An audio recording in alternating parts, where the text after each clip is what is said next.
চিংড়ি মাছের বড়া তৈরি করার জন্য আমাদেরকে প্রথমে মসুর ডাল ভালো করে ধুয়ে পানিতে ভিজিয়ে রাখতে হবে, এতে করে আমাদের বাড়তে সুবিধা হবে।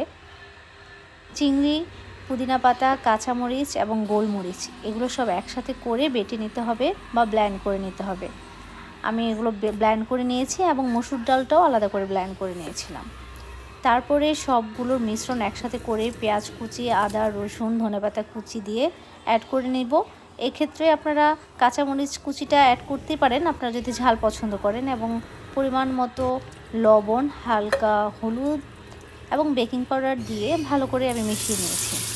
তারপরে গরম তেলের মধ্যে আমরা চিংড়ির বড়াগুলো দিয়ে দিব।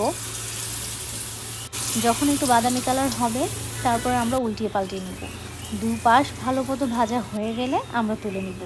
এবং এক্ষেত্রে বেকিং পাউডারটা দেওয়াতে বড়াগুলো অনেক মুচমুচে হয়। আপনারা যখন বানাবেন আপনারা বুঝতে পারবেন। অনেকেই আছে যারা পুদিনা পাতাটা পছন্দ করে না। আপনারা যদি পছন্দ না করেন আপনারা এইটা অ্যাভয়েড করতেই পারেন। এর পরিবর্তে আপনারা ধনেপাতা কুচির পরিমাণটা একটু বাড়িয়ে দিতে পারেন।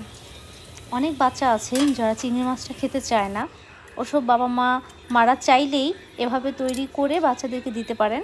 সাথে সামান্য একটু সস দিয়ে দিবেন যাতে ওরা মজা করে খেতে পারে।